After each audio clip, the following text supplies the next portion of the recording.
Well, I have never had that happen before. It froze right while we were going through the whole motion. So I apologize, everybody. Welcome to Seth and Sean. Seth Kamen's over there in the sunlight, and I'm Sean Palmer over here. And Hey, Seth we have sun. I'm happy. We got 70 degrees. It's beautiful out. You can find Seth Kamen's at S Kamen's on the Twitter. Myself. I love how you call it the Twitter. Although I think I may be getting off of the Twitter. Twitter? It's too depressing for me. Elon Musk is not your guy? Oh, God. Everything is so freaking depressing. You can find myself, Sean Palmer, at SU Lawyer 2001. You can find us both on the Twitter or on Facebook at Seth and Sean Sports. So here we are, another week. Are you at the Ivy at Wrigley Field? I am. Now I'm at the Ivy of my office, but I do have Ivy, so that's pretty cool. We may have a guest, John Diddick, may be joining us from Samsung. He is in the office. He's a big naturally. He's a big Pittsburgh guy, and he's a fan of the show. And he's like, "Can I come on the broadcast?" I was like, "Sure." Like if you really want to. So here we are. Everybody wants to be on the show at one point. You realize that, right? Everybody.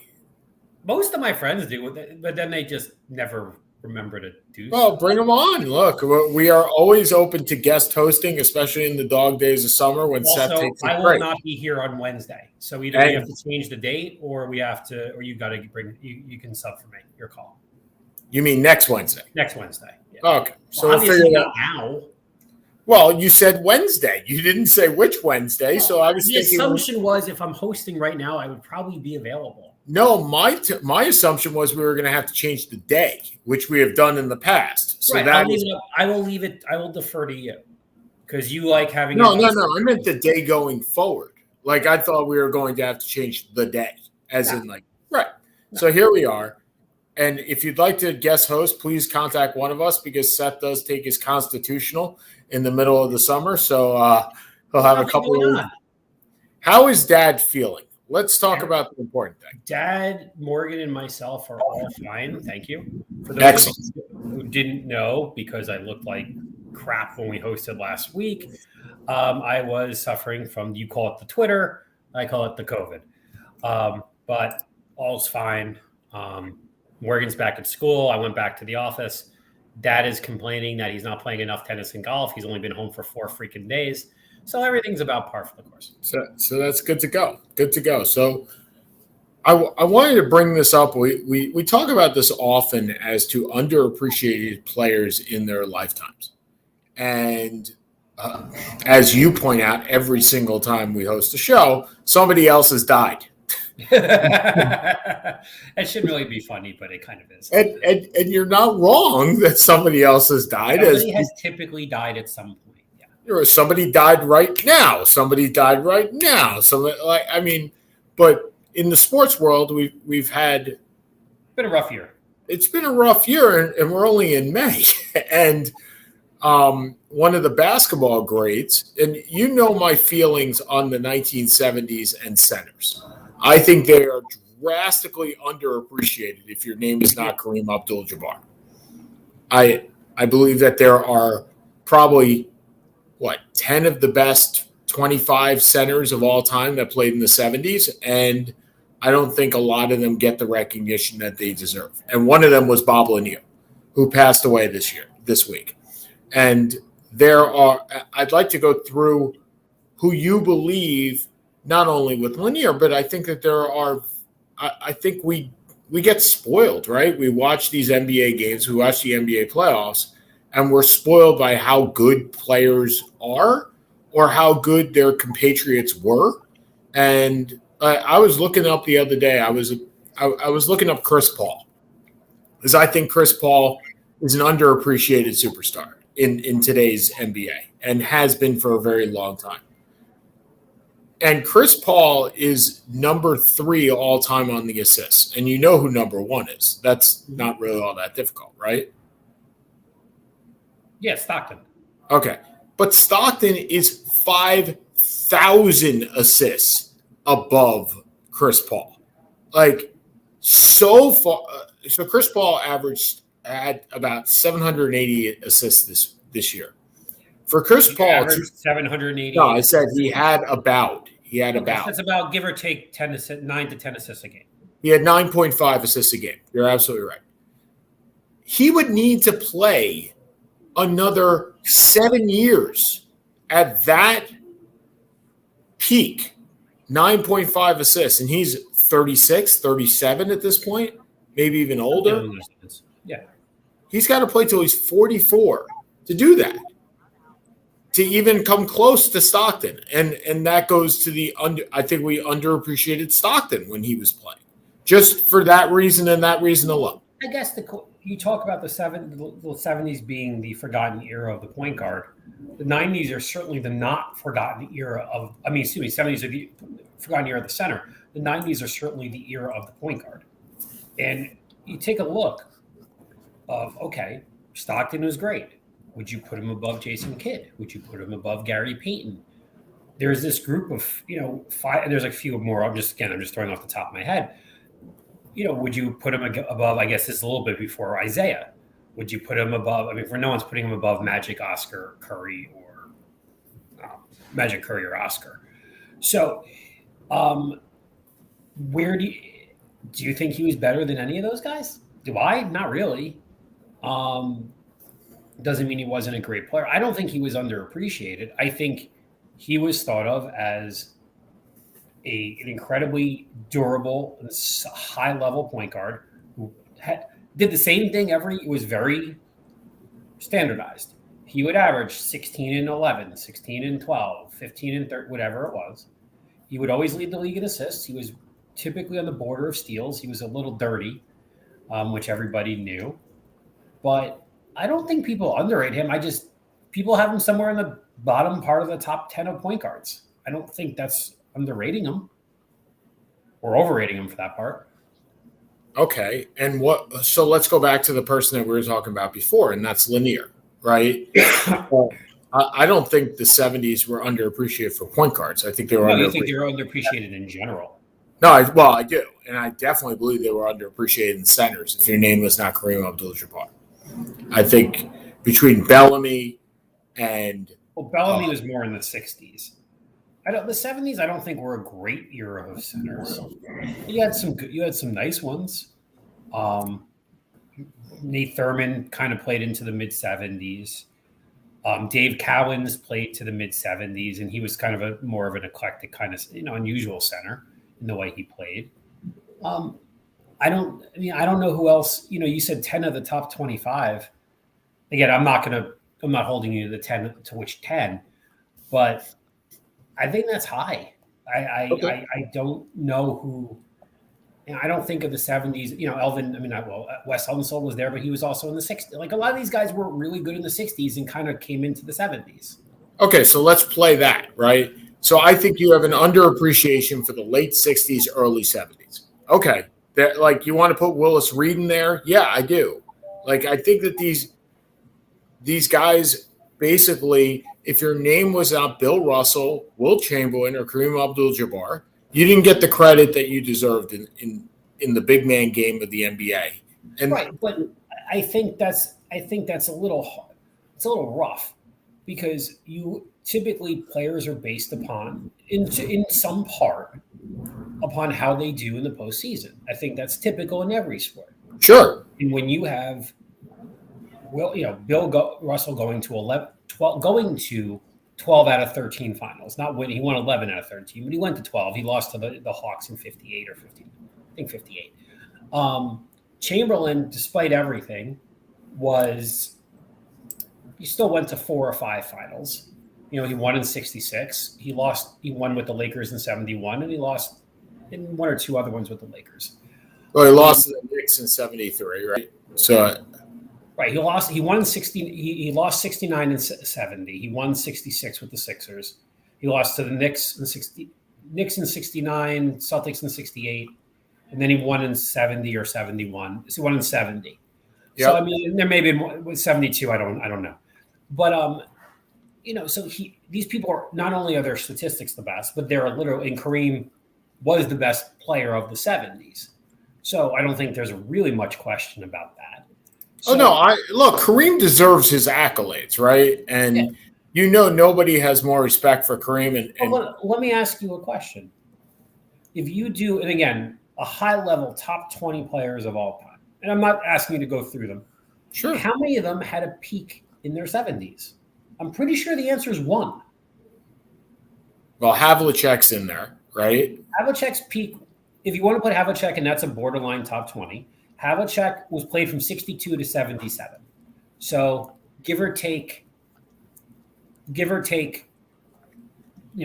69, 70 in that vicinity, wherever you want to put him. You want to put him in the late 60s to early 70s, that's fine. No argument. It's a 50-50 guess, 50-50 proposition where you're attributing to. I mean, look, also decades are arbitrary by nature anyway. Sure. We're not looking for Jack Morris, right? No. We're not looking for the winningest pitcher in the 1980s. Tony Armas doesn't have the most home runs. Or Dale Murphy or whoever it is. Breathe, man. Breathe. I know. The fact that he's there. I mean, look, the top 20 players of all time, is Unseld in the top 20 players? Probably not. I said probably not. Relax. Jerry West is in the top 20, but he played more in the 60s. Jerry West played more in the 60s than he did the 70s. Yes. So you're probably right. I look, I understand you have always been a small Hall of Fame guy. So you look at the top echelon of echelons, right? Yeah. And when you look at Kareem is the top echelon of echelons, even though in 20 years, I think he'll be more remembered for Airplane than he will be for an NBA player. I truly believe. I've said it on this show. I've said it on the Gary H. show. He will be the guy people forget. He will be. He'll still be ranked. His game will be forgotten because to be honest, nobody remembers his game now. Right. You remember the sky hook. That's the only thing you remember of Kareem's game. And you remember the goggles. Yes. But I also remember AC Green's goggles. So, I mean, it's not like. Yeah, but AC Green was memorable for one. It was more memorable for something else than. which cannot be discussed on this show. Probably shouldn't be. So I'm looking very quickly at my top 20. Have a good one. Jordan, LeBron, Russell, Kareem, Magic, Bird, Wilt, Duncan, West, Olajuwon. The only one you have there is Kareem. 11 through 20. Kobe, Oscar, KD, Baylor, Curry, Nowitzki, Irving. Irving, you can put in the 70s. Irving's there, right? Irving, you can put in the 70s. Shaq, Moses is borderline. Moses 70s. 70. He came out in 76, right? Right. But he won his MVP. He won his MVP in 83. So right. So, but I mean, you can make an argument. But I mean, he played into the 70s through the 90s. So I would think the 80s would be more of his prime. Shaq, KG. So those are my 20. And then I have Havlicek, ironically, at 21. Rick Barry, you could put there as well. Rick Barry was certainly probably one of the best players of the 70s. Just kind of looking through my list quickly. Look, you could put Artis Gilmore in there too. Artis Gilmore is not a top 50. Is not a top 75 guy, let alone top. He's not even a top 100 guy according to some places, but not me. I'm not that guy. You're not that guy. Not that guy. Where did Lanier fall for you on your 100? Is he even in your 100? I had him at. I'm looking at the list. Did I have him at? I thought I did. It's distinctly possible. No, I didn't. He was in my first 5 after the fact. I had McAdoo over him, which was probably McAdoo's another 70s guy. Right, exactly. McAdoo and Lanier always kind of get put together. Lanier, I think he won an MVP. He was like a 7 or 8 time All-Star. He had a nice career. But it was a strange era. It just was. The 60s were so dominant in one end, and the 80s were kind of the real reinforcement, the real kind of restart of the NBA to where we are today. The 70s are a really forgotten era because also remember for the first 5 years, the league was legitimately split between two leagues, which was which was probably a lot of fun to watch. But he was an ambassador for the NBA. Like nobody really has a bad thing. He led the Bonnies to the Final Four, which isn't words you're really going to say probably anytime in the next. I don't know. He led in 70. That was 51 years ago. I'm not sure you're going to hear that word again in the next 51 years. So, very nice player. Really good career. Nobody has a bad thing to say about him that I know of, but I don't. When I think of the greats of the game, he's not someone that comes to mind. I find it interesting that you said that the postseason, right? So we talk about players that have made the postseason, players that have not made the postseason, and you believe. I think I heard you correctly that players make their bones in the postseason, and that's where we remember them from. I think when you're talking at the top tier of players, at a certain point, yeah. Is that for all sports or just basketball? Because I can bring up a couple, right? Certainly, you can bring up Mike Trout. Is the obvious baseball example. Well, I was going to bring up Ted Williams first, and then Mike. Well, first of all, Ted Williams still went to 2 or 3 World Series. He didn't win it. He didn't win any. I think he went to one. I thought he went to more than one. Did he only go to one? I think he only went to one. But anyway, okay. But obviously, Trout is run that way. Wait. But also, let's look at it. In baseball, especially back then, he went to one. There was 2 playoff teams. There was no playoffs. There was a World Series. So it's one thing you can't make that. In the NBA in the '60s, it's hard to make that comparison.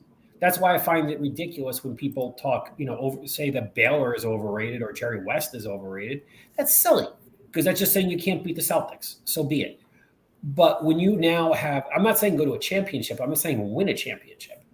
I'm saying but if you can't make a conference final in 15 years, that I don't know how that doesn't hit the legacy a little bit. So is that where Chris Paul is lacking right now? Chris Paul made an NBA Finals. Yeah.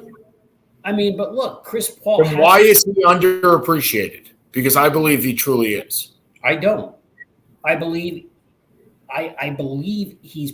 If you're going to say he's underappreciated, to me he's been a top 3 point guard for the last, for all intents and purposes since he's been in the league, somewhere in the top 3 to 5.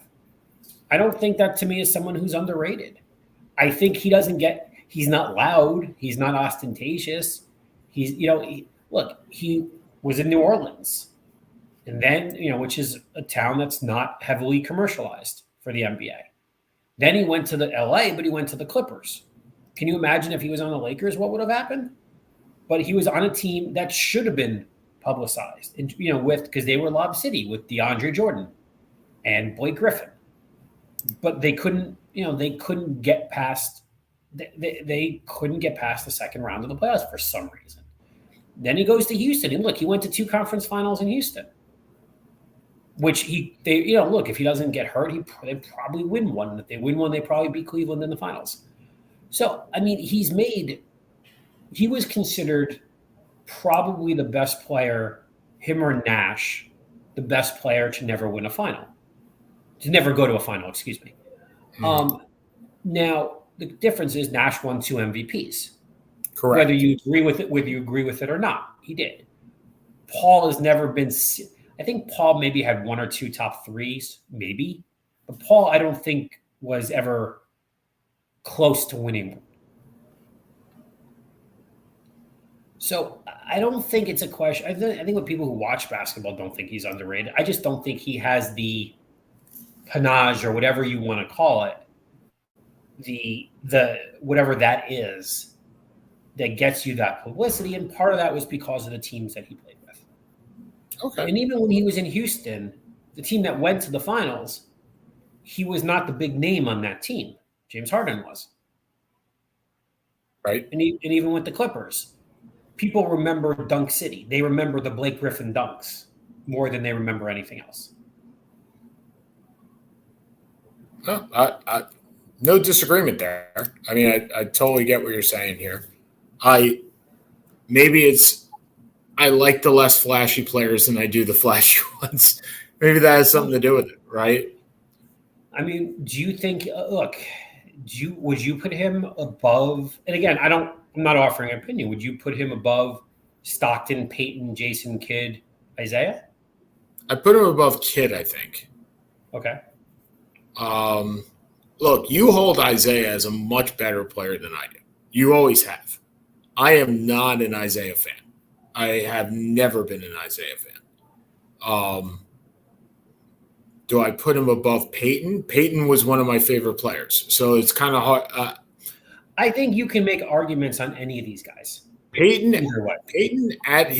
Peyton's peak was not as long as the others guys have been, especially Chris Paul. Peyton's peak may have been the best point guard I've ever seen outside of Magic Johnson. I mean, top to bottom, between defense and offense, and he may have been the best point guard I've ever seen. And I think it's a completely legitimate argument. He was. I mean, you can make the same case for Sean Kemp, right? Sean Kemp at his peak. Hold on. I don't think you can. I wasn't going to say the best. Was one of the most dominating players I have ever seen. The ball got in his hands. It was going in the bucket. It didn't matter. It wasn't a skill. It was pretty much. He was an. Well, I'll make the same case that Shaq didn't have the same skill either. That's why I don't consider Shaq a top 5 center of all time. Yeah. Shaq was an amazing athlete. Shaq to me wasn't an amazing basketball player. Correct. But I loved watching Peyton. Peyton was the point guard equivalent of Kevin Garnett. Yes. And those are the guys that I actually think that is a scarily accurate comparison. The way they play defense, they can score, but it's not their main thing they want to do. They lead, they're loud, they're tough, they take no crap. I dig it. Yeah. That was pretty good, dude. I like that. Thank you. Give me a team of those guys, and I'll win a championship every day. Dude, you wouldn't know what you won one championship in 50 years with your teams. You wouldn't know a championship if it bit you in the ass. Wait, speaking of that, good job on firing your coach. Oh, really? What? Lou. Now look, Lou won 3 Stanley Cups with the Devils. Yeah. I have with 3 different coaches. And you have 3 different banners ready for your man cave when you actually put it up. If I ever get a man cave, it will be perfect. Well, you have, I think you have 5 banners or 7 banners. You have a lot of banners. I do. But he was a guy who was never afraid to make changes. And Jacques Lemaire, and then it was Larry Robinson, and this one I find shocking. I'll be honest. The only question I have is maybe they didn't think they could sign him because he was going into his last year of his contract. They didn't think they could re-sign him, and they just cut the cord. But the team. I mean, we've talked about the team. The team just had a rough year. But I mean, this is a team that went to the conference finals the last 2 years. I don't know. Al Arbor is not walking through that door. No, and quite frankly, I don't know who is. And is it they're going to promote one of the assistants? Well, if they were going to promote one of the assistants in the press conference, they probably would have already done it. They would. I mean, look, Lou is Lou, right? And he does things to the beat of his own drummer and always has. But he said flat out, we needed a new voice.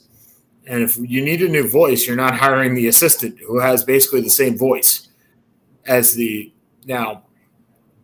There have definitely been rumors of Mike Babcock or Cloyd Julian or Joe Quenneville, all of which ended on very auspicious terms with their former team. Inauspicious terms. Excuse me. Thank you. I don't have answers. Babcock was Detroit, and then he was the Canadian Olympic right. coach. He was the Canadian guy that supposedly kicked somebody in the back when he was on the bench, and so he left. Quenneville had the problem with Chris Beats. No, Quenneville had the problem. He was with Florida. He was with Chicago with the whole Chris Beach scenario. Right. When that's also the one cup. They won cups with him. They won 3. He won 3 cups. Yep. Okay. The guy that won with St. Louis was Mike Yeo. No. I didn't think Quenneville won as a coach in St. Louis. I thought he was the coach at one point of St. Louis. He was St. Louis. Yeah. Joe Quenneville has the most wins outside of anybody in NHL history. I mean, but outside of anybody, you mean outside of Scotty Bowman? I think he has more than Bowman now. Wow. The fact is, Trotz Bowman was coached for like 58 years. What's that? Bowman coached for like 700 years. How is that possible? I mean, some of his teams stunk at the end, but still. Hold on. I'm looking it up now. All right. So Bowman, here it is. Bowman's still first. You're right. Bowman's killing him, actually. Quinville is second. Trotz is third. Bowman has third? Yes. Hitchcock is fourth. Al Arbor is fifth. Bowman has 9 cups. That's like the Wayne Gretzky of coaching, right? It's like Frank Crissetti. It's like, how do you have 9 cups? Frankie Crissetti, I think, has when he died, I think had 19 World Series rings. Yeah, he had because he was a player, a coach, a manager, a broadcaster. He did it all. And if you've ever read the book Ball 4, which is one of the greatest books of all time, it's probably one of the most unlikable SOBs you'll ever meet. This is actually kind of funny. I'm looking at the head coaching records. I mean, some of the names here blow my mind. I mean, when you think of the top 5 to 10 coaches of all time, Scotty Bowman is typically number 1. You do put Al Arbor in that. But Alan Vigneault, Peter Laviolette, Ken Hitchcock. Hitchcock won one with Dallas, I think. Trotz never won one. These are not guys that I would think. John Tortorella. These are not guys who I would think of as all-time great head coaches. Are they? Or have they just been around forever? They've been around forever. I mean, you look at them. Yeah, they've been around forever. And remember, now you're in a situation where you get overtime wins, right? As opposed to overtime losses or ties. You look at Scotty Bowman, he has 314 ties. You look at Al Arbor, he has 248 ties. You look at Dick Irvin, who would be the next one that hasn't been in the present day, and he has 230 ties. You look at Barry Trotz, he has 60. So when you don't get ties, you get either wins or losses. I mean, that's just the way that works. But the fact of the matter is that's where we are. So it is a matter of when you say, are these guys great coaches? No, they're not great coaches. They've stayed on for a while, and there are no ties anymore. So that's another two. Good gig. You make a couple $1 million a year to coach a sport. Why would you retire? I mean, yeah. And you have to. Yeah, I mean, even Jacques Lemaire has 124 ties, and he started in 1983.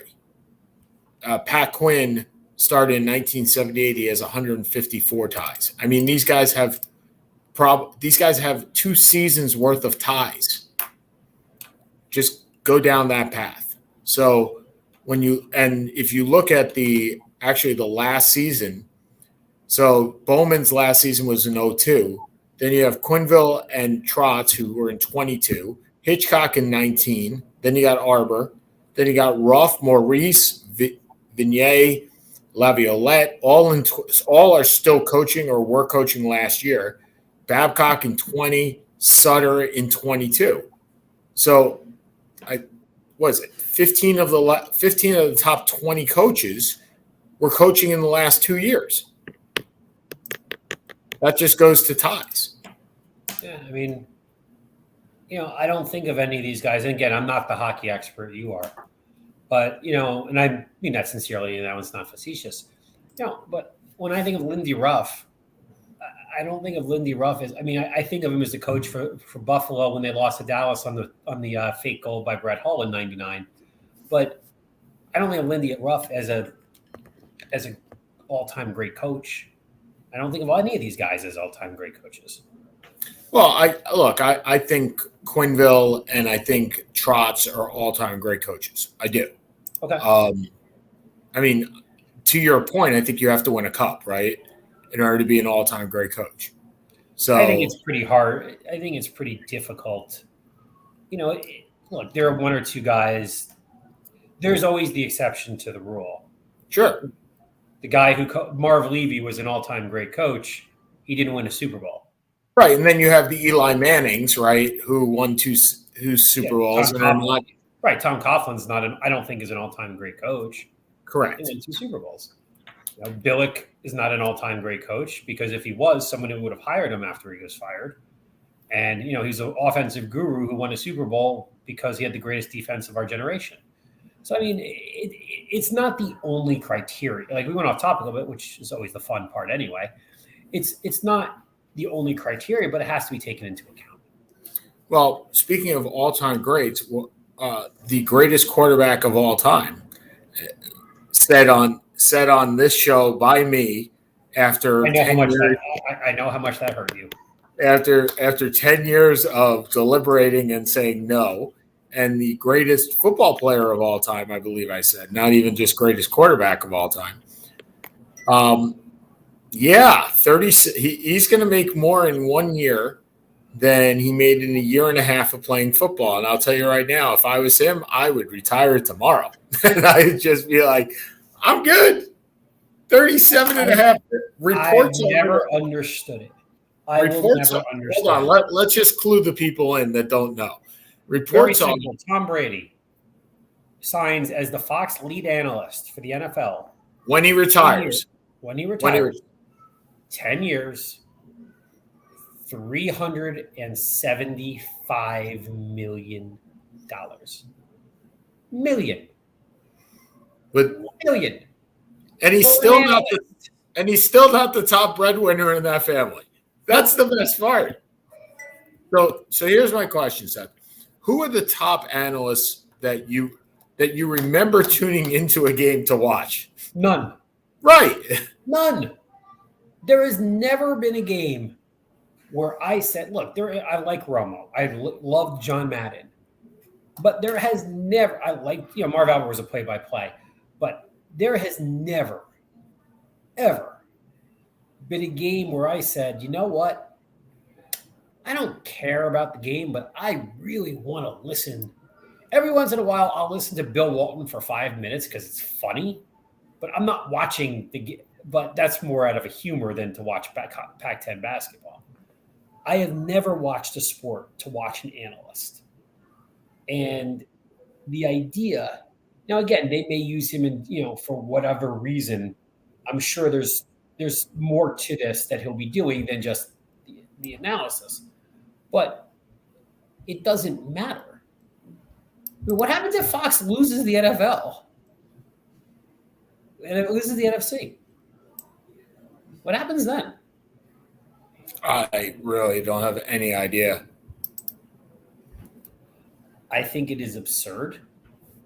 Look, I think all of these signings are absurd. I think Troy Aikman is absurd. I also don't think Troy Aikman's that good.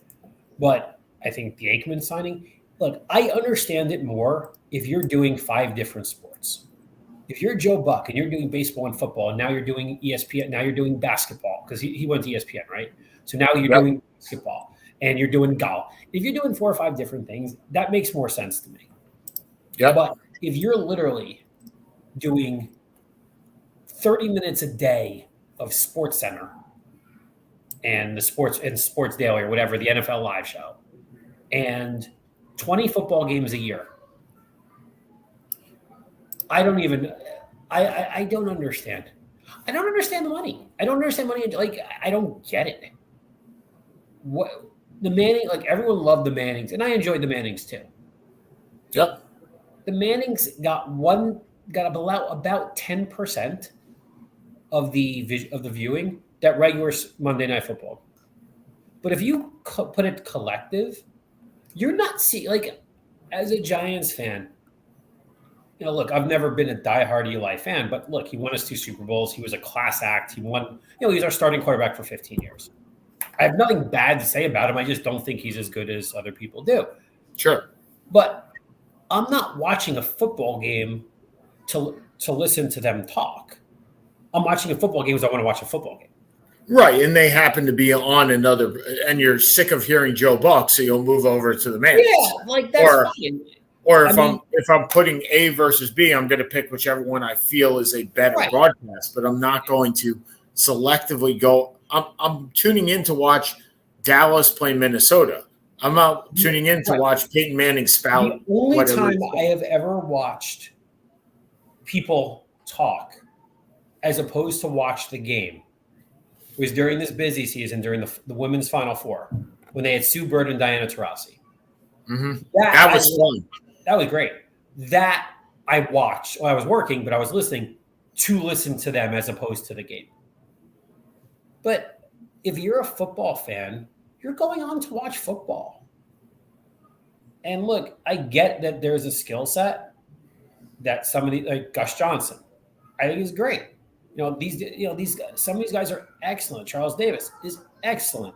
Some of these guys, Buck, I think Buck is good. And to be fair, you are pulling out the play-by-play guys, which is interesting because it's aside from Joe Buck, and I guess Al Michaels too. The play-by-play guys aren't getting this money.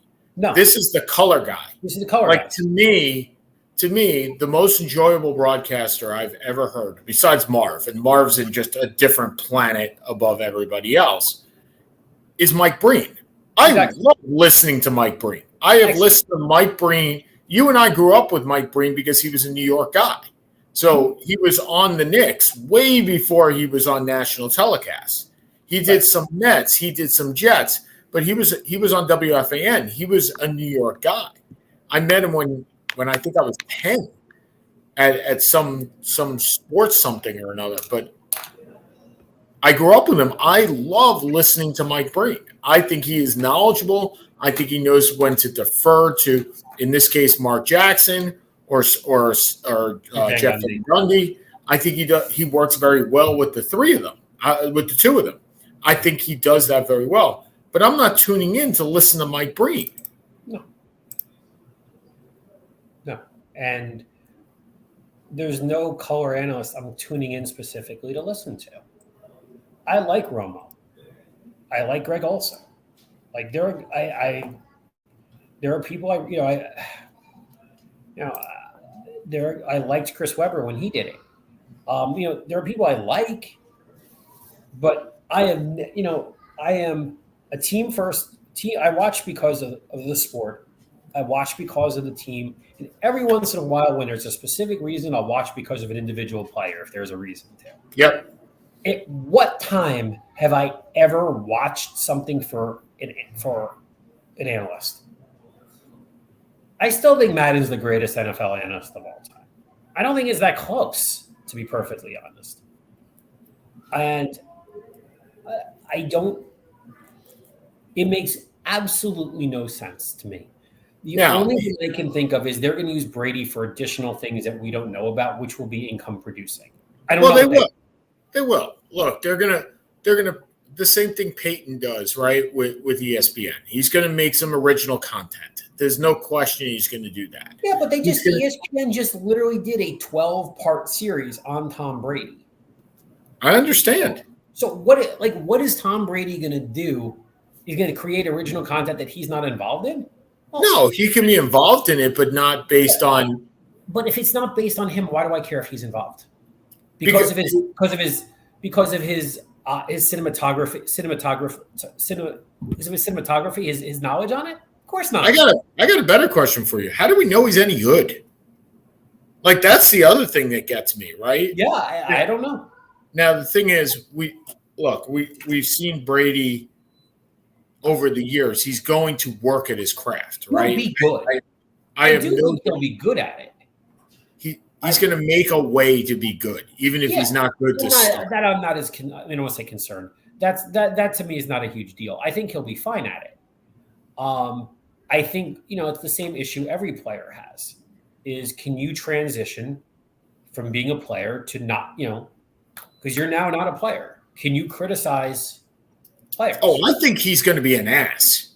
I think he's going to criticize everybody because they're not Tom Brady. Like that's why he can't be a coach. That was why Magic Johnson failed as being a coach because not everybody. Michael Jordan continues to fail being an owner. Yeah, owner's different though. Owner, you're separate.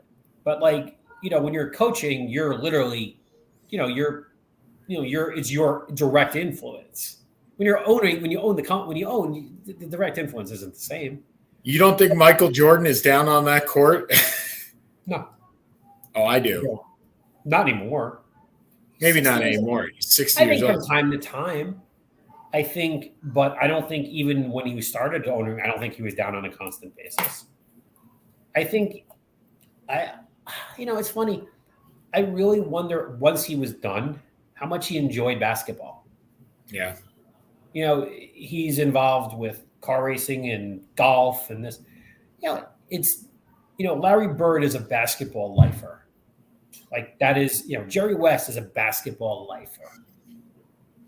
I don't know if Michael Jordan, this to him was an investment, and that may have just been what it was. I don't know. I don't know the guy, so I can't really answer. But we'll have him on the show next week. We'll ask. Yeah, then I'll have. If you can get him on the show, then I'll make sure I'm available. All I have to get is a guy that's named Michael Jordan on the show, right? There you go. I think actually I'm going to the city for the first time in 2 years tomorrow. Oh, good for you. So it should be good. Good for you. Good for you. So so John Morant's out, which kind of torpedoes any shot of Memphis, right? I'll be honest, they were right in all these games. Well, no, they weren't in Game 3, but they were certainly in Game 4. They've played well without him. They're a year away. So what is your take at this point on the? We have Milwaukee and Boston. The series is tied at 2-2. Golden State is up on Memphis 3-1. Those games are tonight. So what's your take on those two? I think Golden State closes. I think Milwaukee holds. I think we go to 7 in Milwaukee. It's been a good series. You still have the same faith in Milwaukee that you did at the beginning? You can't because Middleton's not there. But that doesn't mean you don't have the faith. That just means but it means your faith is certainly not. Look, when your second best player is out, you can't be as confident. I think if Middleton was there, they win. I think I'm more confident they win. But I think it's a toss-up series. I think whoever wins this goes to the finals. By the way, can we I am always hesitant to give Boston anything credit, just in general. Mm-hmm. I got to give some kudos to Brad Stevens in his first year of being an executive. Yeah. First of all, he brings Al Horford in, right, and stabilizes that front court. Yeah, nobody knew he was going to have this impact, though. No, I get it. But he turned a Kemba Walker contract into Al Horford. Right, so that's definitely a winning formula, at least for this year. Then he goes and he makes the trade for Derek White, who completely has fit into this team like an Mark. We both love the deal for Boston. Mark Rubin, I know you're listening. I know I said that I loved the deal when it happened, but I didn't think it would fit this well. I didn't think Marcus Smart was worth what he got. And Marcus Smart has played tremendously. He's become that all-around player that I never thought he could be. He's the one I thought would be out of college. I just didn't think it would take him 7 years to get to that point. Correct. Yeah. Okay, so Miami plays tomorrow. They beat up on Philadelphia last night, up 3-2. There's an article on ESPN today about how close Embiid and Butler are, just personally, and the decision that was made 3 years ago to keep Butler as opposed to keeping – no, it was Simmons or Butler. Oh. They then got Tobias Harris, but the decision was that Simmons and Butler Simmons and Butler didn't get along because they both needed the ball or both wanted the ball. So Simmons was on a rookie contract, and so you with the rookie contract. Yeah. But wow, and read the article because you're kind of like, how much different would this team be right now with Jimmy Butler, and how much different would Miami be? Because Miami has come together with Jimmy Butler, and I'm not real. I mean, the interesting thing was, I think it was Game 4. Yeah, Game 4 where Duncan Robinson got a DNP, and you're kind of like, are you kidding? Like, Duncan Robinson could start on probably 60% of NBA teams. They have such an interesting philosophy. I mean, they're very deep, and they have a lot of these rookie guys, a lot of young players that they have no issue playing during prime time. I never have. No, they've never. No one has ever said Spoelstra doesn't have chutzpah. Let's be honest. That team is full of it. Is exactly what I'm saying. Like that team is full of balls. Yeah. And look, they go up. They're 3. It's 3-2. 3-2. They're doing this without Kyle Lowry. Now Philly is doing this. Embiid was out the first couple of games, and like I don't believe that they really had a hangover from him not winning the MVP. If you had a hangover from not winning the MVP in Game 5 of the semifinals in a 2-2 semifinal, then you don't deserve the MVP in the first place. I'm sorry, that's absurd. So I don't really believe that. I just think, Harden. We talked about Harden 6 months ago. That the Harden of 22 is not the Harden of 18 or 19. And it's really to see what they do with that contract. It's still really strange to see James Harden in a 76er uniform. I don't know if you see the same thing, but I saw it the other day. I thought it was strange seeing him in a Nets uniform. Yeah. So why should that be any different? I mean, and he laid a big-time egg on Tuesday. Yeah, well, the whole team did. And, I mean, they lost by, 30, 35? Yep. And, look, this is, the problem is the team is – I don't know. I don't find them a team. Well, do you think they would beat Milwaukee or Boston? Well, here's the thing. Are they a team, right? I mean, or are they just a bunch of players? Like, they don't have – I mean, who's their – every team needs a glue guy, right? I mean, a guy that doesn't need the ball. Is that is that Tobias Harris? Tobias Harris took 14 shots. I'm not sure that's a glue guy. No, I mean, Taboose is probably their glue guy. You mean Tybal? Tybal. Why do I keep saying Taboose? Yeah, who played all of 11 minutes and had a minus 15. Yeah, I mean, I don't. They have they have Maxey, who's been wonderful for them. I don't know if that, if he becomes redundant with Harden. I don't know what you do. I mean, look, I think you can walk away from Harden. I really do. Because look what you traded. You traded a malcontent who is never going to play for you again. And 2 first-round picks. 2 first-round picks, which are going to be in the 20s anyway. And, look, Seth Curry's a nice player, but Andre Drummond was going to be a free agent anyway. So you didn't trade a hell of a lot. Like, I think the Nets got a good deal for what they got, but I don't think Philly gave up an enormous amount. Yeah, but the issue with this is, as we always talk about this, is what can you do to replace him? And the thing is, not much. So right now, you need it. What do you need? No. You have a point. You have Tybal and Maxey can be your starting guard rotation. So what? You drop how much off the payroll, which means look, you can go on. By the way, is your friend going to come on the show? No, it doesn't look that way. Okay. But that's what I'm saying. I'm on Spotrac right now. And between Embiid and Harris, they have 40% of the cap, just the 2 of them. So you're going to be over the cap no matter what. You have $70 million between Embiid and Tobias Harris. So right, exactly. And by the way, Harris makes more than Embiid, which is a whole other thing. And I thought they were making a choice between Harris and Butler. I don't remember the Butler and Simmons. And, Harris got $170 million. And what did we say? Harris is a nice player. He is. He's a very solid NBA player. He's not a number 2 on a championship team. And you're paying him to be a number 1 or a number 2 on a championship team. Right. So my point is you can't replace it. Right now, next year, they already have 153.